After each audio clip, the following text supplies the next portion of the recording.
4 anak muda berangkat pagi itu dengan semangat. Arif, Joko, Sinta dan Lila sudah lama menyiapkan rencana pendakian ini. Mereka ingin merasakan udara gunung Jawa Tengah yang segar, jauh dari hiruk-pikuk kota.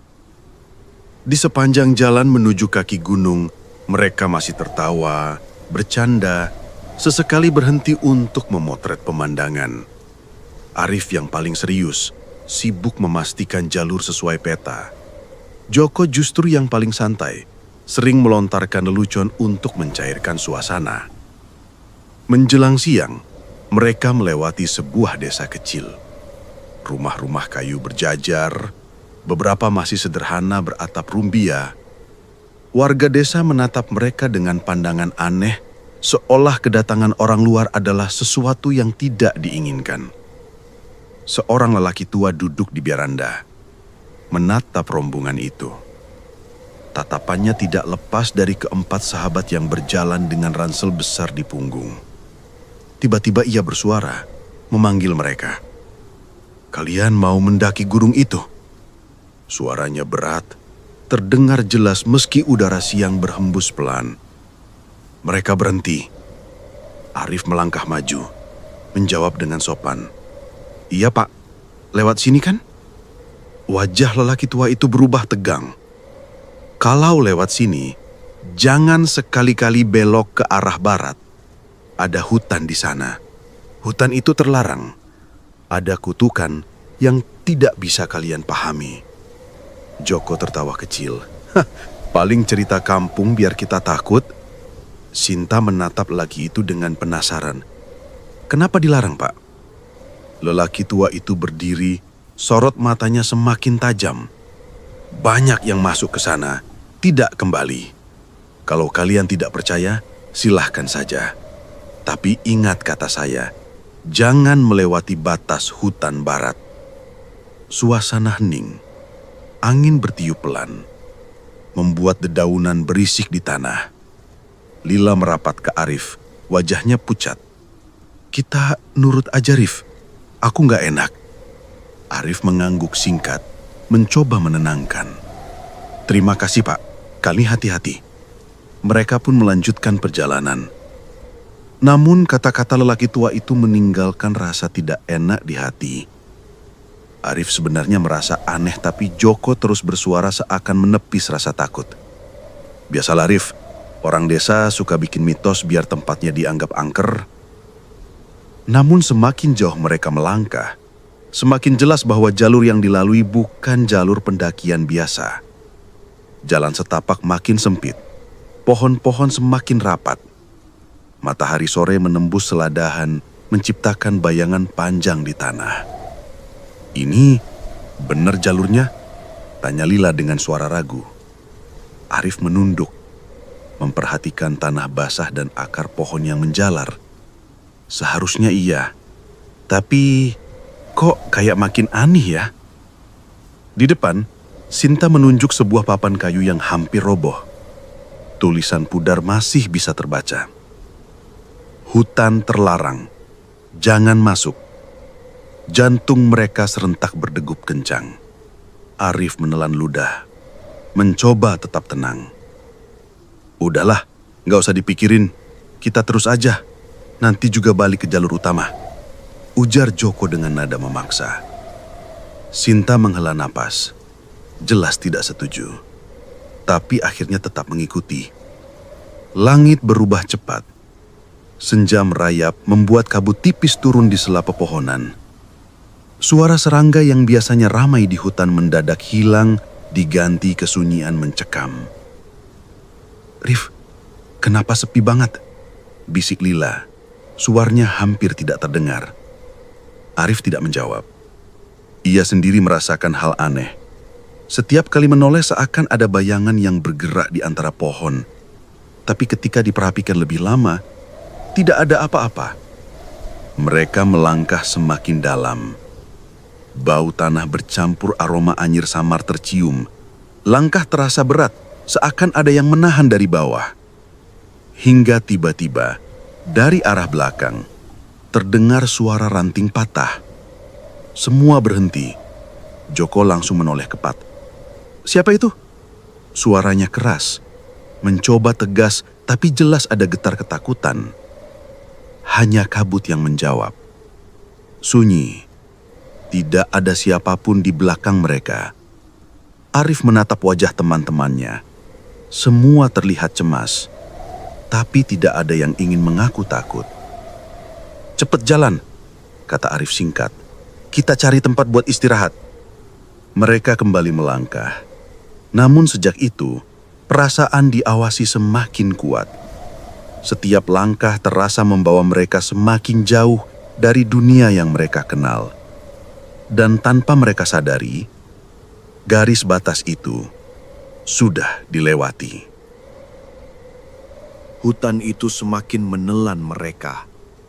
Pohon-pohon menjulang tinggi, rantingnya saling bertaut menutup cahaya matahari sore yang tersisa. Jalan setapak perlahan hilang, digantikan tanah becek penuh akar. Kabut tipis turun, menyelimuti pandangan. Suasana sunyi, terlalu sunyi untuk sebuah hutan. Tidak ada suara burung, tidak ada suara serangga, hanya hembusan angin yang sesekali membuat dedaunan bergetar. "Ini bukan jalur biasa," gumam Sinta, matanya gelisah memandang sekeliling. Arif berhenti sebentar, menatap peta di ponselnya. Sinyal hilang. Peta digital itu tidak bisa lagi menunjukkan posisi mereka. "Kita harus terus jalan, cari tanah lapang. Kalau berhenti di sini malah berbahaya," ucap Arif, meski nada suaranya terdengar tegang. Lila mendekat, menggenggam erat lengannya. "Arif, aku merasa nggak enak. Kayak ada yang ngikutin." Sebelum Arif menjawab, suara ranting patah terdengar lagi di belakang. Semuanya menoleh cepat. Kabut bergoyang, tidak ada siapapun. Joko berusaha menertawakan. "Mungkin babi hutan atau rusa. Tenang aja." Tapi dari nada suaranya, jelas dia sendiri sedang menahan cemas. Mereka melangkah lebih cepat. Langkah kaki berderap di tanah basah, bercampur nafas yang makin berat. Namun seakan hutan itu tidak pernah habis. Semakin lama, semakin dalam. Langit kian gelap. Senja hanya menyisakan sedikit cahaya merah di balik kabut. Udara berubah dingin menusuk. "Aku gak kuat kalau harus terus jalan," kata Sinta. Keringat dingin membasahi keningnya. Arif menatap sekeliling, berharap menemukan tanah lapang. Tapi sejauh mata memandang, hanya pepohonan rapat dan semak belukar. Tidak ada tempat yang layak untuk mendirikan tenda. Tiba-tiba, Lila terhuyung. Ia hampir jatuh jika Arif tidak segera menangkapnya. Wajahnya pucat, matanya kosong. "Kamu kenapa?" tanya Arif panik. Lila menggeleng pelan. "Aku nggak tahu, badanku lemes banget, dan aku dengar suara orang nangis." Sinta buru-buru menoleh. "Aku juga dengar tadi." Suasana makin mencekam. Suara tangisan samar terdengar, entah dari mana. Kadang terdengar dekat, kadang jauh, seperti berasal dari balik kabut. Joko menegakkan tubuhnya, pura-pura berani. "Udahlah, jangan dengerin suara-suara gitu. Kita harus cari tempat berteduh. Kalau terus begini bisa sakit semua." Arif mengangguk. Dia sendiri merinding, tapi pilihan mereka semakin sedikit. Mereka berjalan lagi. Kabut makin tebal. Arah depan sudah tidak jelas.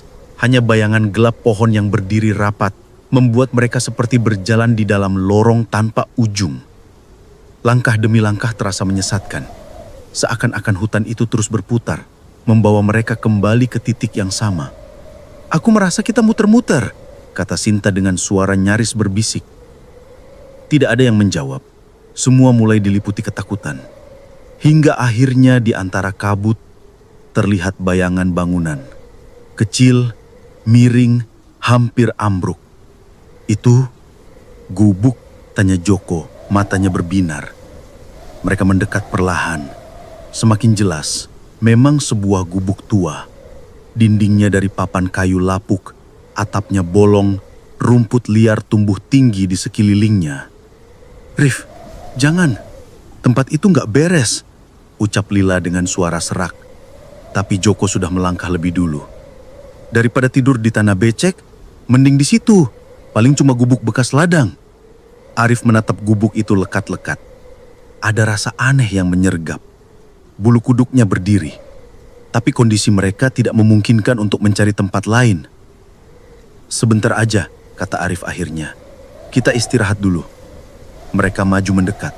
Pintu gubuk setengah terbuka, berayun pelan, menimbulkan suara cerit panjang. Bau anyir samar keluar dari dalam, bercampur aroma kayu lapuk. Sinta menutup hidungnya. Bau apa ini?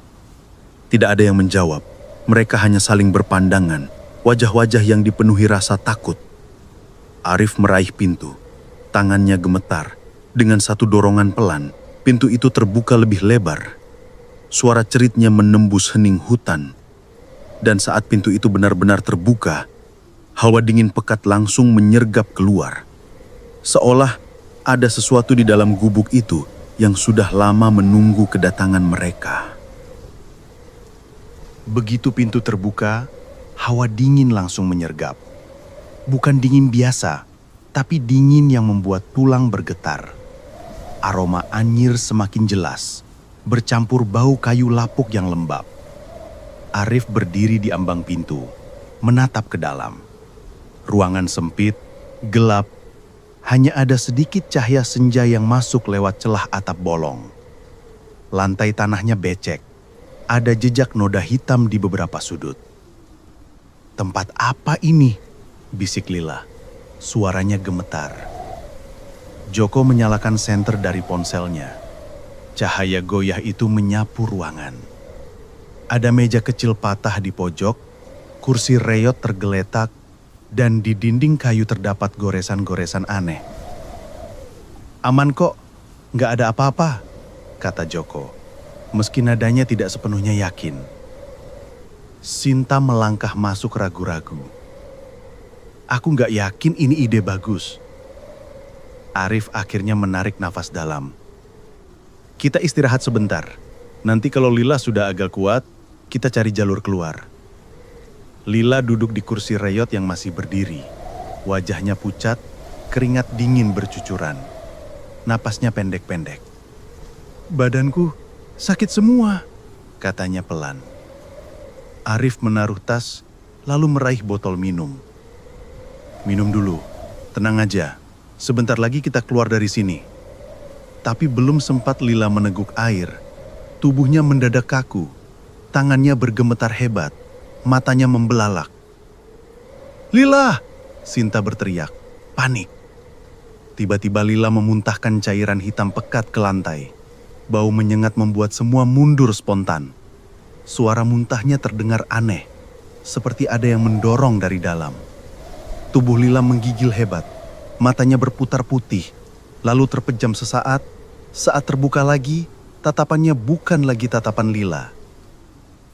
"Apa yang terjadi sama dia?" Suara Joko pecah, terdengar jelas ketakutannya. Lila mendadak tertawa, bukan tawa miliknya. Suara itu berat, serak dan penuh dendam. "Kalian tidak seharusnya ada di sini," katanya dengan suara asing. Arif melangkah mundur, jantungnya berdegup keras. "Lila, sadarlah, itu aku, Arif." Tapi Lila menoleh perlahan. Senyumnya dingin, matanya menatap tajam ke arah mereka satu persatu.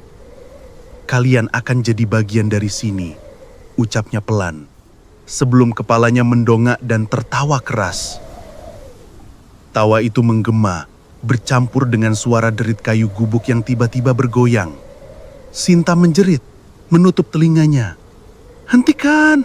Lila, sadar!" Arif mencoba mendekat, tapi tubuh Lila bergerak tak terkendali, seperti ditarik oleh sesuatu. Kursi reyot di bawahnya patah, membuatnya jatuh ke lantai.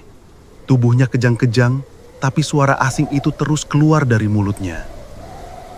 Tiba-tiba, suara lain terdengar. Samar, seperti tangisan bayi dari sudut ruangan. Tangisan itu pelan, tapi semakin lama semakin jelas. Arif menoleh ke arah sumber suara. Di pojok gubuk, Di lantai tanah yang lembab, seperti ada sesuatu bergerak. Tapi ketika sorot senter diarahkan, hanya tanah basah kosong yang terlihat. Tangisan berhenti mendadak. Sunyi. Namun tiba-tiba, bau amis darah memenuhi ruangan. Sinta menutup mulutnya, hampir muntah. Aku nggak kuat, Rif. Bau apa ini? Arif mencoba menguatkan diri. Kita harus keluar, sekarang. Tapi saat mereka hendak mengangkat Lila, pintu gubuk menutup sendiri dengan keras. Suara bantingannya membuat seluruh bangunan bergetar. Mereka terjebak. Lila menoleh lagi, suaranya berubah lebih lirih, penuh isak. Jangan sebut namaku, jangan, jangan. Arif menatapnya bingung. Apa maksudmu? Nama siapa? Tiba-tiba, jam ponsel Joko berbunyi pelan, menunjukkan pukul 1.33. Padahal seharusnya malam belum terlalu larut. Di saat yang sama, dari langit-langit reyot, suara langkah kaki terdengar. Berderit pelan di atas papan, seolah ada seseorang berjalan di atas gubuk. Joko menyalakan senter ke langit-langit. Kosong, tapi suara langkah itu tetap terdengar. Makin berat, makin dekat. Arif merasakan tubuhnya kaku, bulunya berdiri. Sesuatu jelas sedang mengintai mereka. Dan malam itu baru saja dimulai. Suasana dalam gubuk semakin mencekik.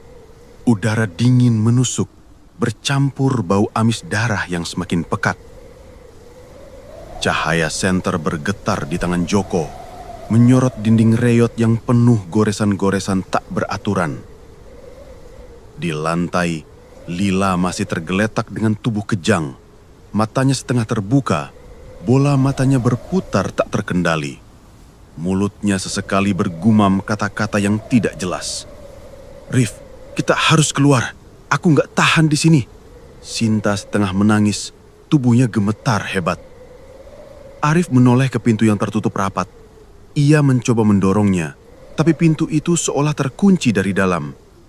Setiap dorongan hanya menghasilkan suara derit panjang yang menyeramkan. Dari langit-langit, suara langkah kaki masih terdengar. Derit papan semakin jelas, seakan seseorang berjalan bolak-balik di atas gubuk. Siapa di atas sana? Joko berteriak, suaranya pecah. Ia menyorotkan senter ke atas. Kosong, tidak ada apa-apa. Tapi suara langkah itu tidak berhenti. Tiba-tiba terdengar suara lain. Tangisan bayi, pelan dan lirih. Suara itu bergema di dalam gubuk. Datang entah dari mana. Sinta menutup telinganya. Astaga, aku benar-benar dengar bayi nangis. Arif memeluk bahunya, mencoba menenangkan. Tapi ia sendiri merinding. Tangisan itu terdengar semakin dekat, seperti bergerak mengelilingi mereka. Lila tiba-tiba bangkit duduk, matanya merah menyala. Suaranya serak, bukan suara dirinya. Dia menangis karena aku. Semua membeku. Arif mendekat hati-hati. Lila, kamu bicara apa? Siapa yang kamu maksud? Lila tersenyum miring, ekspresinya mengerikan. Dia tidak akan tenang sampai semua orang tahu apa yang terjadi. Setelah itu, kepalanya menunduk keras ke lantai hingga darah mengalir dari dahinya. Sinta menjerit histeris. Saat itu juga, suara langkah di atas berhenti, hening sejenak. Tapi dari belakang, tepat di dinding reyot, muncul suara gesekan. Seperti kuku panjangnya menggores kayu perlahan. Kret, kret. Cahaya senter Joko menyorot ke arah suara itu. Di dinding, jelas terlihat goresan baru. Garis panjang dalam, seakan ada sesuatu yang mencakar dari luar. Rif, itu goresan baru. Tadi belum ada. Arif berdiri mematung. Ia bisa merasakan sesuatu berada sangat dekat, hanya terhalang tipisnya gubuk. Suara tangisan bayi berhenti, diganti dengan suara lain. Suara perempuan tertawa lirih, patah-patah, semakin lama, semakin keras. Sinta menutup wajahnya, Tubuhnya bergetar. Arif, aku nggak kuat. Aku mau keluar dari sini. Arif mencoba menenangkan, tapi suara tawa perempuan itu membuat bulu kuduknya berdiri. Tawa perempuan itu tidak terdengar seperti manusia normal. Tawa itu datang dari segala arah, menembus kayu, menembusi lantai, hingga mereka tidak tahu dari mana asalnya. Tiba-tiba, cahaya senter Joko mati, gelap total. Dalam kegelapan, suara itu makin jelas. Bukan hanya tawa, tapi juga bisikan. Bisikan lirih menyebutkan sebuah nama berulang kali. Wulan, Wulan, Wulan. Arif berdiri membeku. Nama itu terasa asing, tapi penuh beban. Ia menoleh tapi tidak bisa melihat apapun. Tiba-tiba, di belakang mereka, suara kain disereti tanah terdengar. Sesuatu bergerak di dalam gubuk bersama mereka. Siapa itu? Arif berteriak, suaranya bergetar. Tidak ada jawaban, hanya suara serten kain yang berhenti tepat di belakang. Dan saat senter menyala lagi, Sinta menjerit sekeras-kerasnya.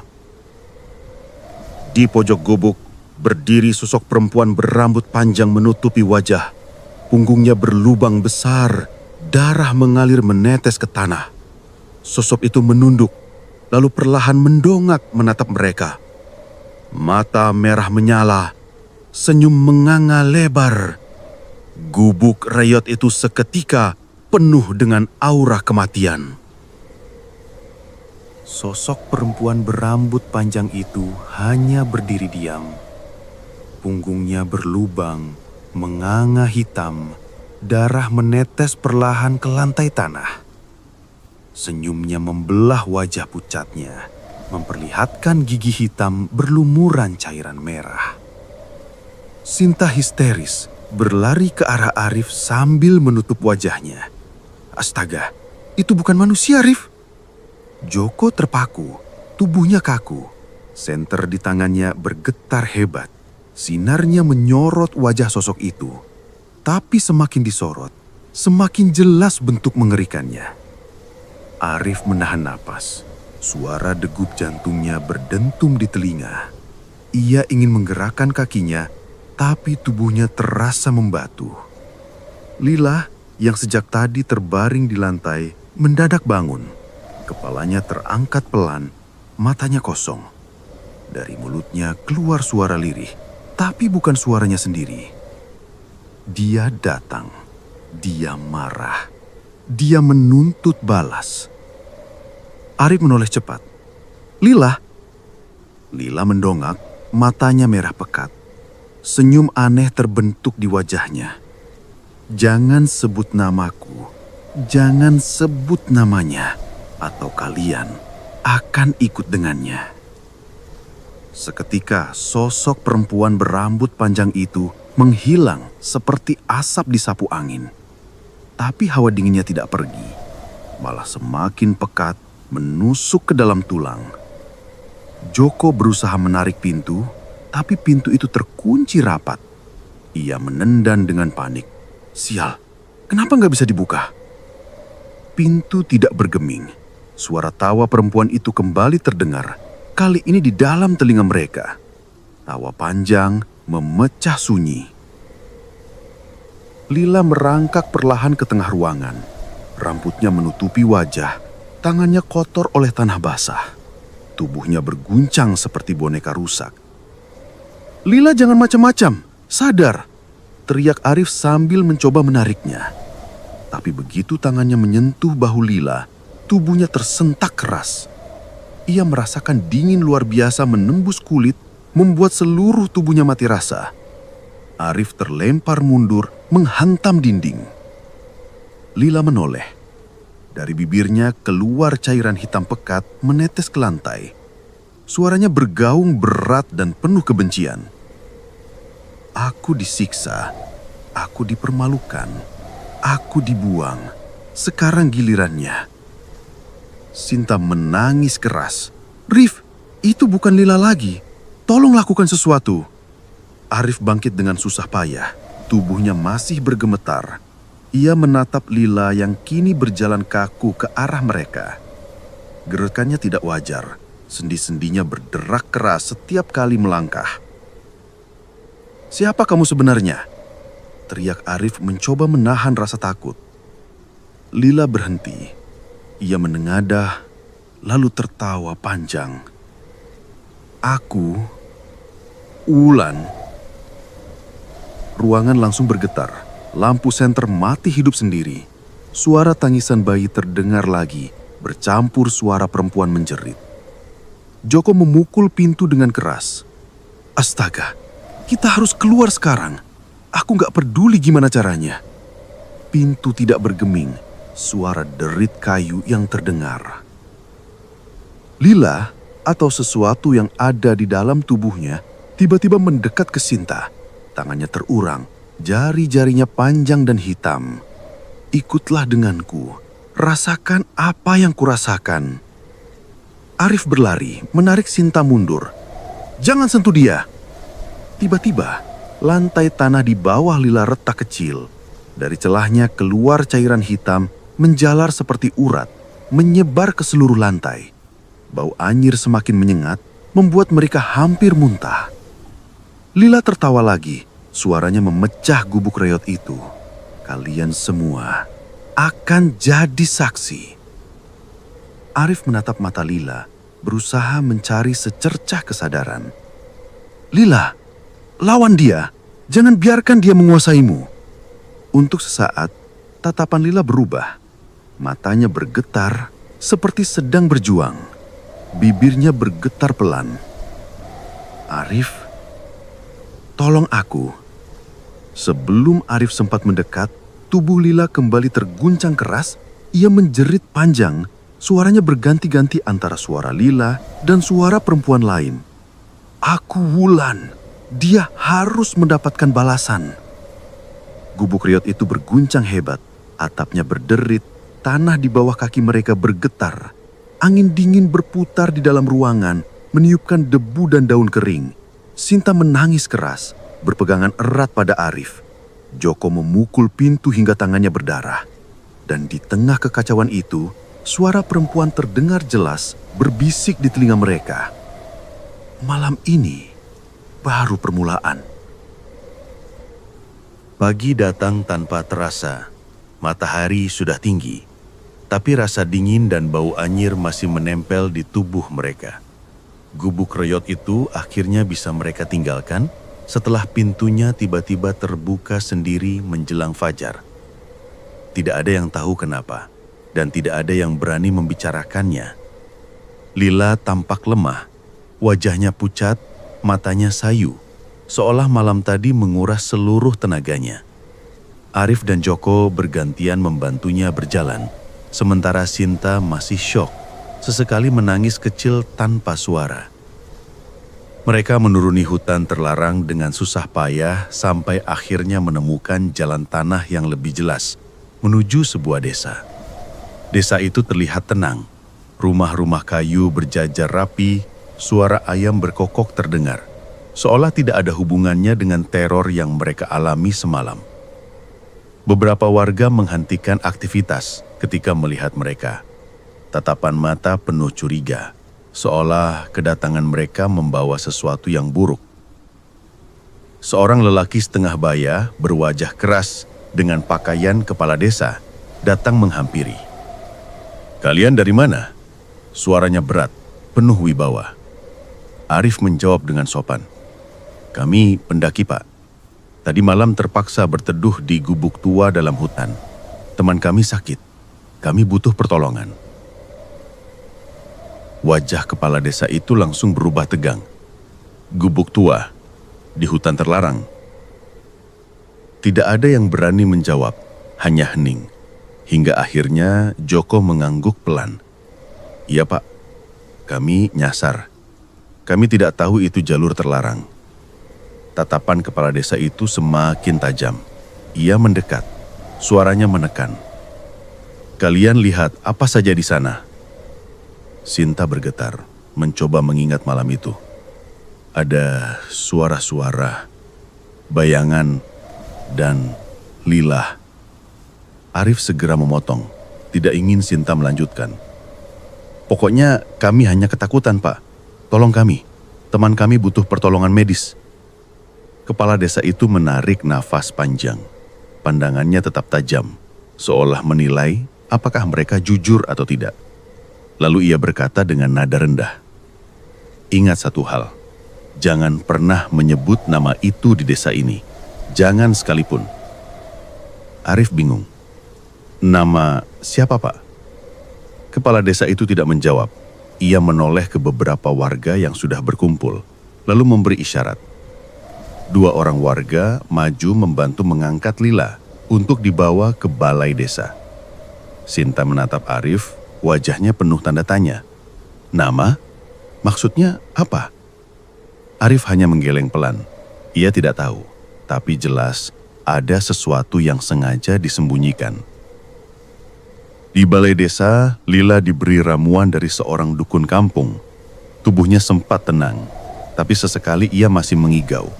Bibirnya terus bergetar, menyebut nama yang sama berulang-ulang. Wulan, Wulan. Arif mendengar jelas. Jantungnya berdegup keras. Nama itu sama seperti yang terdengar di gubuk. Bisikan yang menghantui mereka semalam. Arif bergegas keluar mencari kepala desa. Ia menemukannya di serambi, berbicara dengan beberapa orang warga. Begitu Arif mendekat, kepala desa itu menoleh dengan sorot tajam. "Kamu dengar temanmu mengigau, kan?" Tanyanya datar. Arif terdiam, tidak bisa mengelak. Dia menyebut Wulan. "Siapa Wulan, Pak?" Ekspresi kepala desa itu berubah muram, tapi hanya sebentar, lalu kembali keras. "Saya sudah bilang, jangan pernah menyebut nama itu di desa ini. Kalau kalian ingin keluar dengan selamat, tutup mulut." Nada suaranya membuat bulu kuduk Arif berdiri. Itu bukan sekedar peringatan, tapi ancaman. Arif menelan ludah, lalu mundur perlahan. Ia kembali ke balai desa dengan kepala penuh tanda tanya. Sinta menatapnya, menunggu jawaban, tapi Arif hanya bisa menggeleng pelan. Malam pun tiba di desa itu. Lila tertidur dengan tubuh lemah, tapi sesekali masih terdengar bisikan namanya. Joko gelisah, berjalan mondar-mandir. "Rif, aku yakin ada yang ditutup-tutupi. Kenapa kepala desa itu begitu marah kalau kita sebut Wulan?" Arif duduk diam menatap lampu minyak yang bergoyang tertiup angin. "Aku nggak tahu, tapi aku merasa semua ini ada hubungannya dengan teror yang kita alami semalam." Sinta menambahkan dengan suara pelan, "Aku juga merasa begitu. Wulan, siapapun dia, pasti kunci dari semua ini." Di luar, angin malam bertiup kencang. Dari kejauhan terdengar suara aneh, seperti perempuan menangis. Warga menutup pintu rapat-rapat, seolah sudah terbiasa. Dan di balai desa, Arif sadar satu hal. Mereka tidak hanya berhadapan dengan hutan terlarang. Ada rahasia besar yang disembunyikan orang-orang desa. Rahasia yang membuat nama Wulan menjadi tabu untuk diucapkan. Malam itu, desa terasa asing bagi mereka. Lampu minyak di rumah-rumah sudah dipadamkan lebih cepat dari biasanya. Warga menutup pintu rapat seakan tidak ingin mendengar atau melihat apapun yang terjadi di luar. Arif duduk di dekat Lila yang tertidur gelisah. Nafasnya terengah, keringat dingin membasahi kening. Sesekali bibirnya bergerak menyebut nama itu lagi. Wulan, Wulan. Sinta menutup keningannya. "Kenapa harus terus nama itu, Rif? Aku nggak sanggup dengarnya." Arif hanya diam. Ia tahu, mereka semua merasakan hal yang sama. Setiap kali nama itu terdengar, hawa dingin langsung menyelimuti ruangan. Tiba-tiba, pintu balai desa diketuk pelan. Tok, tok, tok. Joko refleks berdiri. "Siapa malam-malam begini?" Ketukan itu terdengar lagi, lebih cepat. Arif mendekat hati-hati dan membuka sedikit pintu. Di luar, berdiri seorang nenek tua dengan tongkat bambu. Tubuhnya bungkuk, wajahnya penuh keriput, tapi sorot matanya tajam. "Aku Mbah Sarmi. Kalian jangan di sini. Ikut aku kalau mau tahu kebenarannya," katanya lirih. Arif ragu. "Mbah, ini sudah larut malam. Teman kami sakit. Kami nggak bisa sembarangan keluar." Nenek itu menatap Arif lama, lalu berkata dengan suara yang lebih tegas, "Kalau kalian tetap di sini, kalian tidak akan keluar besok pagi. Percaya sama aku. Ikut." Arif menoleh ke Joko dan Sinta. Mereka jelas ketakutan, tapi tatapan Arif membuat mereka akhirnya setuju. Dengan hati-hati, mereka mengangkat Lila, lalu mengikuti nenek itu keluar dari balai desa. Mbah Sarmi berjalan pelan di jalan tanah. Tongkatnya menghentak tanah setiap langkah. Desa itu sunyi, hanya suara anjing yang menggonggong dari jauh. Udara dingin menusuk kabut tipis turun menutupi jalan. Mereka berhenti di sebuah rumah kecil di pinggir desa. Nenek itu membuka pintu, memberi isyarat masuk. Di dalam, suasana lebih hangat. Ada lampu minyak kecil di sudut, aroma dupa memenuhi ruangan. Mereka meletakkan Lila di tikar, lalu duduk di hadapan nenek itu. "Aku tahu kenapa kalian diganggu. Karena kalian masuk hutan barat. Di sana ada arwah yang tidak pernah tenang." Sinta menelan ludah. "Arwah? Siapa, Mbah?" Nenek itu memejamkan mata sejenak, lalu berkata dengan suara yang lebih tegas, "Namanya Wulan." Ruangan langsung hening. Angin di luar berdesir lebih kencang, membuat pintu kayu berderit. Dulu, Wulan gadis desa ini. Cantik, pintar, semua orang menyayanginya. Tapi kecantikannya jadi malapetaka. Kepala desa Surya, orang yang kalian temui siang tadi, tergila-gila padanya. Arif menatap nenek itu tajam. "Pak Surya?" Mbah Sarmi mengangguk pelan. Wulan menolak cintanya. Dia masih sekolah, punya cita-cita besar. Tapi kepala desa itu tidak terima. Pada suatu malam, Wulan dipaksa, dipermalukan, disiksa. Setelah itu, dia dibuang di hutan barat, dibiarkan mati di sana. Tubuhnya tidak pernah ditemukan. Sinta menutup mulutnya, menahan tangis. "Astaga!" Mbah Sarmi melanjutkan, suaranya bergetar. Sejak saat itu, banyak yang hilang di hutan barat. Orang-orang mendengar tangisan bayi, tawa perempuan, bahkan melihat sosok berambut panjang dengan punggung bolong. Itu Wulan. Arwahnya menuntut keadilan. Joko berbisik lirih. "Makanya kepala desa melarang kita sebut namanya." Nenek itu menatap mereka satu persatu. Dia takut, karena dialah yang paling berdosa. Tapi rahasia itu tidak bisa ditutup terus. Wulan ingin orang-orang tahu apa yang terjadi. Arif menatap Lila yang masih terbaring. Kenapa Lila bisa dirasuki? Karena tubuhnya lemah. Roh Wulan butuh tempat untuk bicara. Dan dia memilih temanmu. Di luar rumah, angin semakin kencang. Suara-suara aneh terdengar seperti bisikan perempuan tertawa. Mbah Sarmi menggenggam tongkatnya erat. "Kalian sudah terlibat. Tidak bisa kembali seperti semula. Kalau ingin selamat, kalian harus membuka kebenaran. Harus ada yang berani melawan kepala desa itu." Arif menunduk, dadanya sesak. Ia tahu, sejak masuk hutan barat, mereka sudah melangkah ke jalan tanpa kepastian. Dan sekarang, semua rahasia mulai terbuka. Malam semakin larut ketika Arif, Joko, dan Sinta keluar dari rumah Mbah Sarmi. Wajah mereka tegang, pikiran dipenuhi cerita tentang Wulan. Lila masih tertidur lemah di tikar, dijaga oleh nenek itu. "Aku nggak bisa diam aja," kata Arif dengan suara rendah. "Kalau benar Wulan dibuang di hutan terlarang, kita harus buktikan. Itu satu-satunya cara biar gangguan ini berhenti." Joko langsung menoleh, wajahnya pucat. "Kamu gila.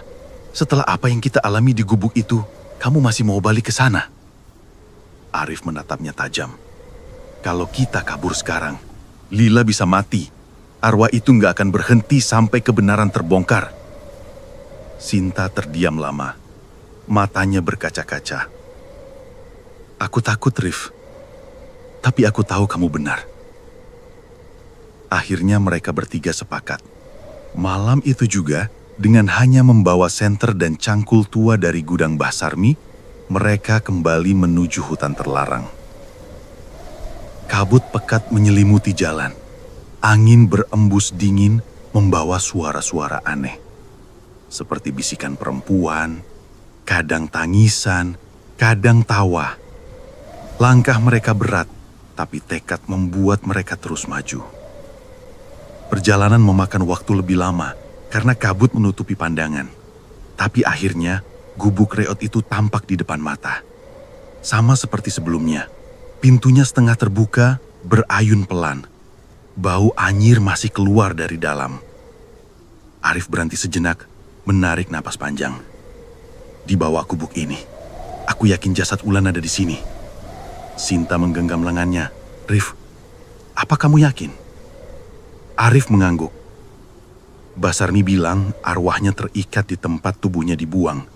Itu sebabnya gubuk ini selalu jadi pusat gangguan. Mereka masuk. Suasana gubuk tetap sama. Gelap, pengap, penuh goresan di dinding. Tanah di lantai terlihat aneh, seperti pernah tergali. Di sini, kata Arif. Ia menancapkan cangkul ke tanah. Suaranya berderit, bercampur bau anyir yang makin tajam. Joko menelan ludah, lalu ikut menggali dengan tangan gemetar. Sinta hanya memegangi senter, sorot matanya tak lepas dari tanah yang mulai terbuka. Beberapa menit kemudian, cangkul Arif mengenai sesuatu yang keras. Ia berjongkok, membersihkan tanah dengan tangannya. Saat tanah tersibak, terlihat sehelai kain putih abu-abu, lusuh dan penuh tanah. Sinta menutup mulutnya, suaranya pecah. Itu seragam sekolah. Arif terus mengais. Perlahan muncul tulang-tulang rapuh, masih terbungkus sebagian kain. Tengkorak kecil dengan rambut hitam yang masih melekat terlihat jelas di bawah serotan senter. Sinta mencerit, jatuh terduduk. Joko mundur beberapa langkah, wajahnya pucat pasi. Arif menahan napas. Ulan. Begitu nama itu disebut, gubuk langsung bergetar. Suara tangisan bayi terdengar keras, bergema dari semua arah. Dinding kayu bergoyang, atap reot berderit keras, seolah siap runtuh. Dari tanah yang terbuka, aroma anyir bercampur bau busuk menyengat memenuhi ruangan. Angin dingin berputar, meniup senter hingga cahayanya goyah. Tiba-tiba, di belakang mereka terdengar suara tawa perempuan. Tawa panjang, serem, menusuk telinga. Sinta menutup telinga, menangis histeris. Astaga, dia di sini. Arif berdiri tegak, menatap kuburan itu. Kami tahu kebenarannya. Kami akan memberitahu semua orang. Tiba-tiba, bayangan hitam tinggi muncul di sudut ruangan. Sosok perempuan berambut panjang, punggungnya berlubang, perlahan merangkak keluar dari kegelapan. Matanya merah menyala, wajahnya penuh amarah. Mereka menatap mereka satu persatu, lalu berhenti pada tulang belulang di tanah. Suaranya serak, pecah. Itu aku. Mereka membuangku. Di sini. Arif menunduk. Tubuhnya bergetar. Kami akan bawa jasadmu keluar. Kami janji. Sosok itu menoleh perlahan. Matanya berkaca-kaca darah. Jangan biarkan dia hidup tenang. Arif mengangguk cepat, meski tubuhnya bergemetar hebat. Ia tahu siapa yang dimaksud. Pak Surya. Tiba-tiba senter padam. Gelap total. Hanya suara tangisan, jeritan, dan tawa yang memenuhi gubuk. Di tengah kegelapan itu, Arif sadar. Mereka baru saja membuka pintu menuju amarah arwah yang tak bisa dibendung lagi. Fajar menyingsing saat Arif, Joko, dan Sinta berhasil menyeret karung berisi tulang belulang keluar dari hutan barat. Tubuh mereka penuh lumpur, angan gemetar, wajah pucat. Tidak ada sepatah kata pun yang keluar sepanjang perjalanan kembali ke desa. Warga yang melihat kedatangan mereka langsung heboh. Suara riuh memenuhi jalanan. Astaga, itu apa? Teriak seorang ibu. Yang lain buru-buru mendekat, tapi mundur lagi saat mencium bau busuk dari karung itu. Ini Wulan. Suara Arif serak, hampir habis. Kerumunan langsung gempar. Beberapa perempuan menutup mulut, ada yang langsung menangis histeris. Para lelaki desa mendekat, menatap Karung dengan wajah tegang. Nama itu, nama yang selama ini dilarang diucapkan oleh Pak Surya, kepala desa. Tak lama, Pak Surya muncul, tubuhnya tegap, wajahnya dingin. Apa ini ribut-ribut? Suaranya lantang. Ia melangkah maju, namun begitu matanya jatuh pada karung lusuh itu, wajahnya mendadak kaku. Sinta berteriak lantang. Kami menemukannya di bawah gubuk tua, seragam sekolahnya masih ada. Ini Wulan, Pak Kepala Desa. Desa hening seketika. Semua mata beralih ke Pak Surya. Lelaki itu tampak gugup, tapi segera menutupi dengan nada tinggi. Jangan naur, kalian cuma bikin fitnah. Namun, seorang lelaki tua dari kerumunan maju. Pak Kepala Desa, dulu saya lihat dengan mata kepala sendiri, Wulan terakhir kali masuk ke rumah Bapak. Setelah itu, dia nggak pernah kembali. Suara itu disambut gumaman. Satu persatu warga mulai berteriak, menuduh, menuding. Amarah yang lama terpendam, pecah begitu saja. Bilang Pak Kepala Desa, apa yang sudah Bapak lakukan sama anak itu? Dia anak baik, pinter, sopan. Kenapa bisa mati dibuang kayak hewan? Pak Surya mundur beberapa langkah, wajahnya berkeringat, tubuhnya kaku. Diam, kalian semua termakan omong kosong. Aku kepala desa di sini, kalian harus patuh sama aku. Namun, ucapannya justru menyalakan bara amarah warga. Suara-suara mulai meninggi, berubah jadi teriakan, lalu sumpah serapah. Para lelaki desa berbondong-bondong mendekat. Tiba-tiba, angin kencang berhembus dari arah hutan barat. Tanah bergetar, langit yang tadinya cerah mendadak gelap. Suara tangisan perempuan terdengar jelas, seakan datang dari balik karung yang tergeletak di tanah. Karung itu bergerak, pelan tapi pasti. Tulang-tulang di dalamnya berderak, seakan hidup. Seragam putih abu-abu yang membungkusnya tampak berkibar meski tidak ada angin yang menyentuh. Seorang ibu menjerit, "Astaga, Wulan!" Pak Surya jatuh terduduk. Wajahnya pucat pasi, matanya melebar ketakutan. Ia berteriak histeris, "Ampun, itu bukan salahku. Aku khilaf." Namun, jeritannya tidak membuat warga luluh. Justru semakin marah. Mereka berteriak serempak, "Hukum dia! Serahkan dia pada arwah Wulan!" Beberapa lelaki desa langsung menyeret Pak Surya ke tengah kerumunan. Ia meronta, menjerit, menangis, namun tak ada yang peduli. Amarah warga sudah tidak terbendung. Mbah Sarmi muncul dari balik kerumunan, matanya meras berair. Arwahnya tidak akan pernah tenang sebelum pelakunya menerima balasan. Serahkan dia ke tempat di mana jasad Wulan dibuang. Suasana semakin mencekam. Warga menyeret Pak Surya menuju hutan barat. Tangis dan jeritan kepala desa itu bercampur dengan suara-suara gaib dari dalam hutan. Seakan arwah Wulan menunggu dengan sabar. Arif, Joko, dan Sinta hanya bisa berdiri kaku. Mereka tidak percaya kejadian ini benar-benar ada di depan mata. Ketika sampai di depan gubuk reot, warga melempar tubuh Pak Surya ke tanah. Kepala desa itu merangkak, memohon ampun. "Tolong, jangan serahkan aku ke dia. Aku akan bertaubat. Aku akan..." Namun, sebelum sempat melanjutkan, tanah di bawah gabuk berguncang. Bayangan hitam muncul, menjelma menjadi sosok perempuan berambut panjang. Wajahnya rusak, matanya merah menyala. Suara lirih namun tajam keluar dari mulutnya. "Kau akhirnya datang." Pak Surya jerit, suaranya melengking putus asa. Warga hanya berdiri, tubuh gemetar. Mereka tahu, kutukan ini tidak bisa dihentikan dengan doa saja. Malam itu, arwah Wulan akan mengambil balasannya sendiri. Jeritan Pak Surya malam itu menggema panjang, lalu terputus begitu saja. Sosok hitam berambut panjang menyeretnya masuk ke dalam kegelapan hutan. Warga hanya bisa terdiam. Tak seorang pun berani mendekat. Gubuk reot tempat tulang belulang Wulan ditemukan bergetar keras, seakan ada sesuatu di bawah tanah yang terbangun. Suara tangisan perempuan bercampur tawa menyeramkan memenuhi udara. Langit desa seakan runtuh. Angin berputar membawa bau anyir darah. Ketika semuanya reda, tubuh Pak Surya tidak pernah lagi ditemukan. Tidak ada sisa, tidak ada jejak. Hanya tanah basah yang menghitam di sekitar gubuk, seperti baru saja disiram darah. Keesokan harinya, polisi datang setelah laporan warga. Mereka membawa anjing belacak, menyisir hutan berhari-hari, tapi hasilnya nihil. Tidak ada tanda keberadaan kepala desa itu. Seolah ia ditelan hutan bersama arwah yang selama ini ia aniaya. Kerangga Wulan akhirnya dimakamkan dengan layak di pemakaman desa.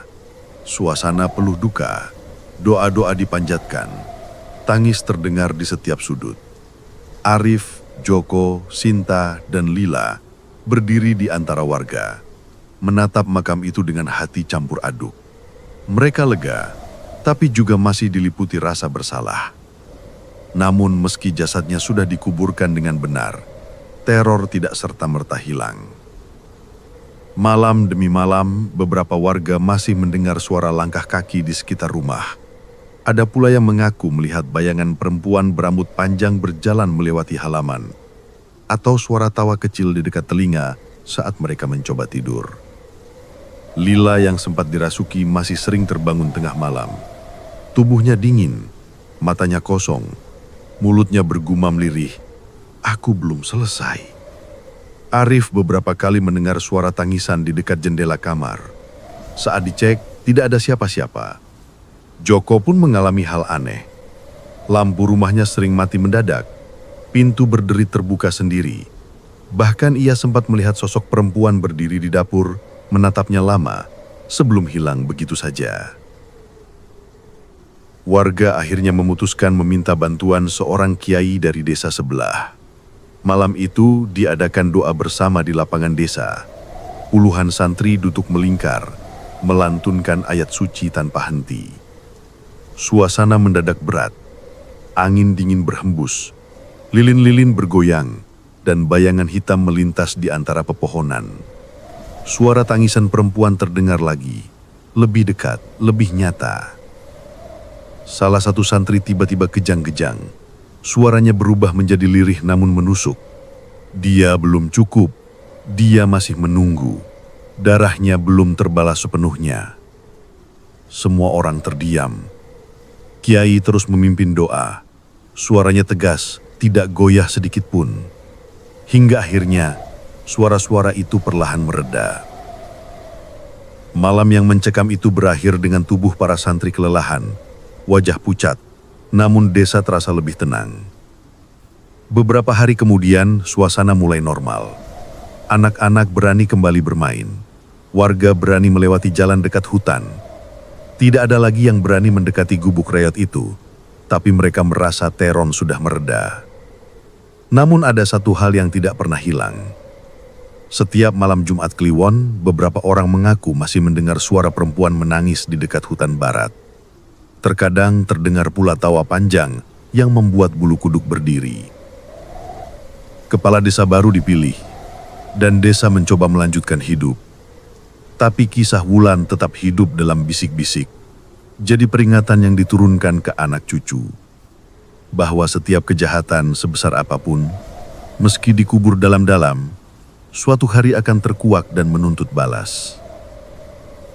Arif, Joko, Sinta, dan Lila membawa trauma yang tidak pernah benar-benar hilang. Sesekali mereka masih bermimpi buruk, kembali ke malam saat gubuk reot itu pertama kali mereka masuki.